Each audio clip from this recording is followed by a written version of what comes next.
There, it's Michelle, and I want to share something with you today that I think will really help you if you are feeling maybe like you're kind of stuck with some health challenges that have been really frustrating. Maybe you've been low on energy, struggling with anxiety or depression, and maybe you're having insomnia, maybe you're having some hormone issues. These are a lot of the things that women come to me for help with. And I work with a lot of women struggling with their mood, their energy, and that might be even showing up in unhelpful patterns like binge eating or reaching for sugar or other coping mechanisms that we want to change, but we often feel like we're stuck, right? We're trying a lot of good things often. A lot of the women I work with are eating a good diet. They're taking supplements, they're doing all the things they know to do, and yet they feel stuck. And I wanted to share something with you today that I think will really help you understand why we get stuck and how to shift that pattern that might be showing up for you. And in addition to being a functional nutrition counselor and trauma informed provider, I'm also a clinical herbalist. And so I put my herbalist hat on when I'm working with clients to really understand why they might be struggling with some things that are keeping them stuck, right? Maybe they just feel like they're not moving forward. They can't seem to get their energy or their mood back on track. And again, trying a lot of things, but not really seeming to move the needle. And so, this idea I want to share with you is an idea of energetics. And as an herbalist, I'm always looking at a person's energetics that I'm working with so that I can match that with specific foods, herbs, even lifestyle practices that are going to help balance their energy. And so, when I say the word energetics, I've shared with you before how this really refers to the patterns of balance or imbalance that we may be experiencing in our body. And we all have a specific energetic pattern we're born with, but we can become really out of balance in any area. And I want you to think of this like a river that's flowing, right? If you can picture a river flowing that's bringing in fresh water, and in that water is an oxygen, nutrients, life, maybe fish and other things that's flowing through that water. And as that water is moving, it's also pushing out the stagnant water, right? It's moving out toxins, it's moving out wastes, and so there's this flow, right? This flow of energy through a river. But what happens if that water stops flowing?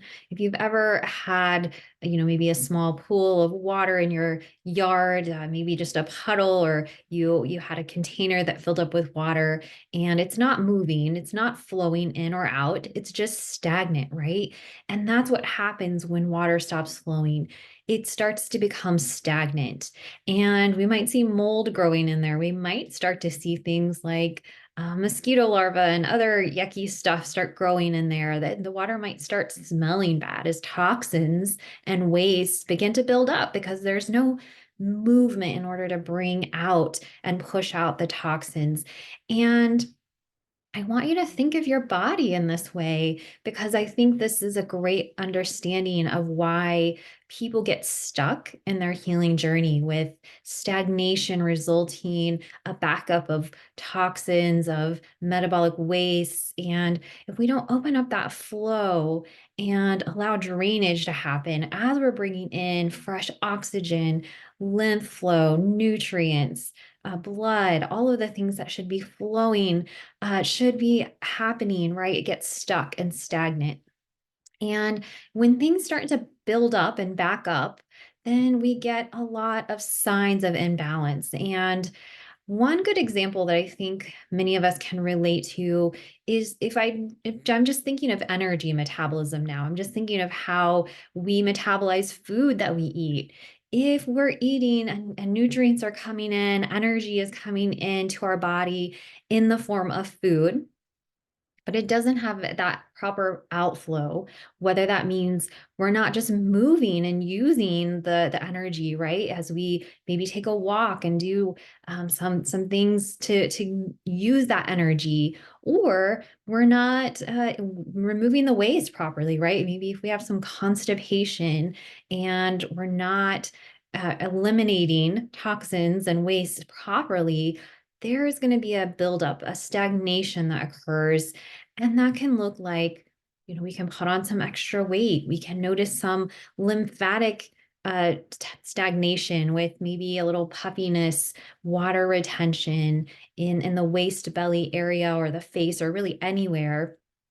And so I really just a simple example to understand how we have to have this proper balance of inflow of energy, nutrients, oxygen, electricity into the body, and an outflow of the waste, the toxins, the metabolic byproducts of metabolism, so that we have this proper flow of energy. And really, that is what energetics is all about.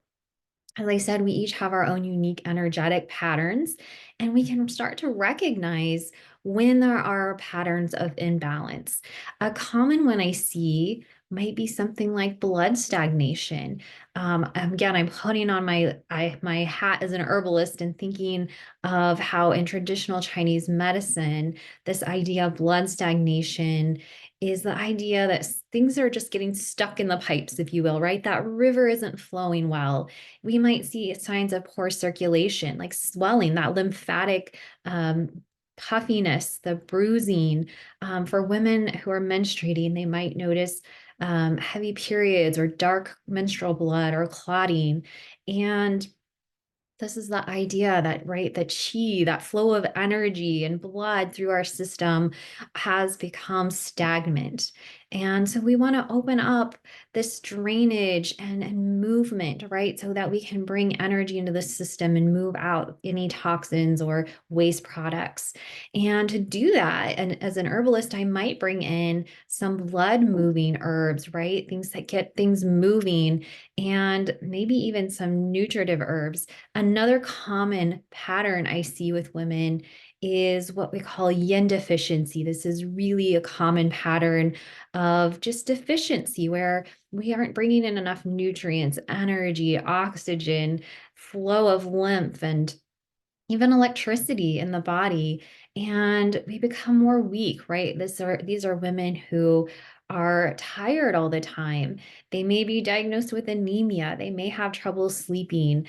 This is a common pattern for women who are menopausal, premenopausal, and we can bring in yin nourishing herbs, right? There's what we're going to do to balance that deficiency is bring in the nourishment, bring in the nutritive herbs to help to address that deficiency.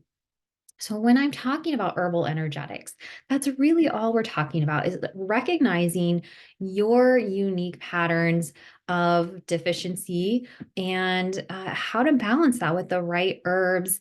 Knowing the herbal energetics as well as herbs also have specific actions and affinities. And so what I mean by actions is that herbs have specific actions they may do. So with our blood moving herbs, right, that's one of their actions.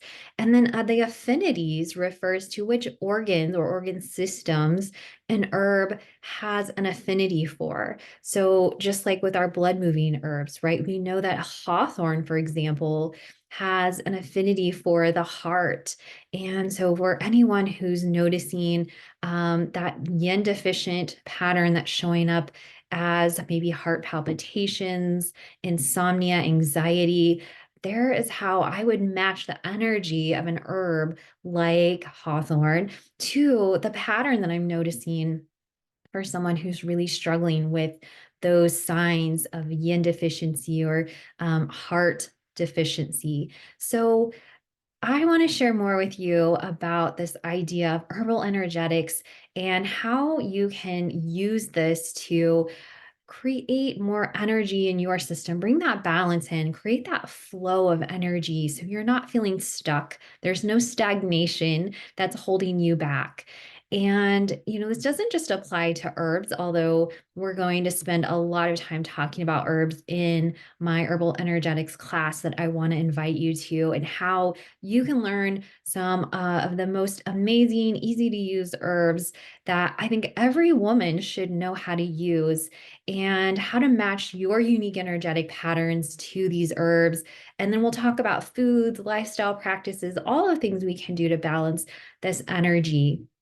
You know, this is really why a lot of the cookie cutter advice out there on how to fix your health problems is really lacking, right? They don't take into account your unique energetic patterns.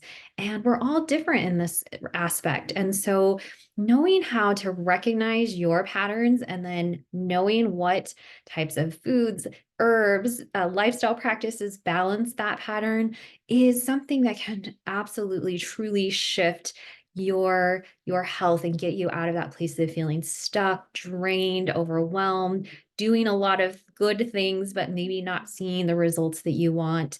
So I have more information below on how to join me for my herbal energetics class. I'd love to see you there. I have a guide for you on how to get started with herbal energetics.